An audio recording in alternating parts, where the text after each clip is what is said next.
This election year, San Francisco voters have made it clear public safety is a top priority in the city. With continued concerns about car break-ins and property crimes, the next mayor is facing a significant challenge to help people all across the city feel safe. Yeah, so we want to continue our conversation with San Francisco Board of Supervisors President and mayoral candidate Aaron Peskin. Before I get a little bit further into crime, I do want to pick up on something that we left off on. And you talked about your years of experience in this plan to address homelessness and kind of build this coalition, right, with other municipalities. But you've been in office for 17 years. Why not come out with this plan years ago? Why are you waiting now? The power in San Francisco is a strong mayor system of government. This is a position that actually has the authority under our Constitution, the San Francisco Charter, to do those kind of things. The Board of Supervisors is the lawmaking branch.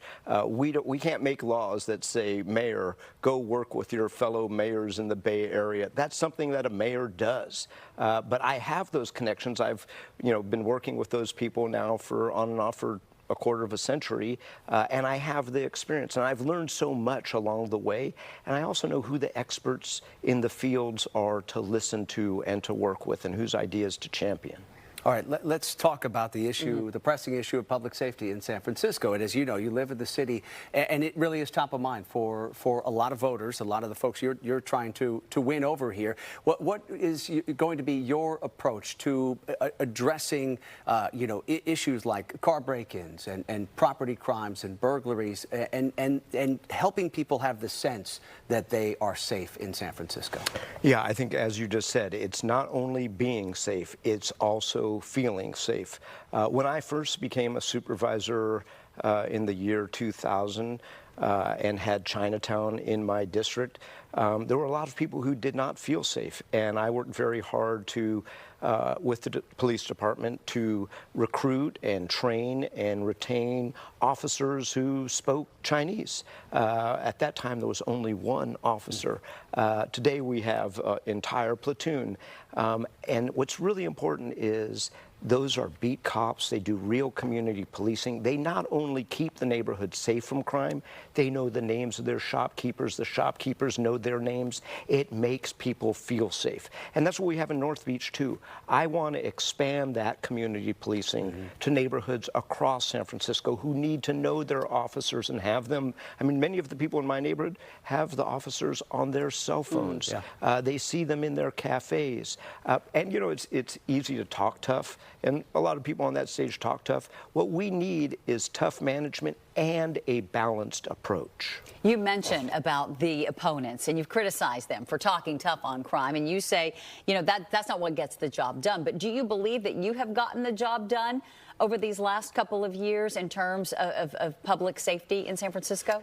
I think if you look at the folks in the northeast corner of San Francisco, that's been ground zero for tourism, where we have Fisherman's Wharf, where car break-ins are as low as they've been in years and years, where the police feel supported, where the morale is high, where residents feel safe. Come to North Beach tonight. It will be off the chain.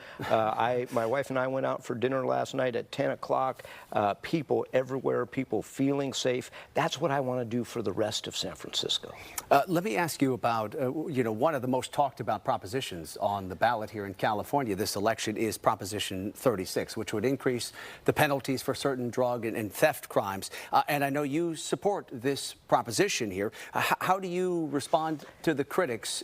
Hold on. How do you respond to the critics? They say this is going to take us backward to an era of mass incarceration where we've already been.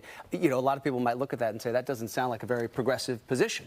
So actually, Alex, my thinking about Prop 36 has evolved. Okay. I believe in accountability. I believe in prosecution. I also don't believe that we should be filling our jails with people who need help around drugs. I'm a person in recovery, and I have been very clear that people who have drug problems need treatment. They don't need jail. And as I learn more about Proposition 36, where I do believe that people should be held responsible for a third serious crime, I did not understand that a third serious crime could include a drug conviction. So my thinking thinking about Prop 36 has evolved. I think that, and my plan is to lead a groundbreaking regional approach to have the treatment beds that this entire region, this city of Oakland, my city of San Francisco, need to give people the help that they need to recover from drugs. All right. Supervisor, we're going to have to leave it there, but really appreciate you coming in, making the trip across the bridge to join us live here in the studio.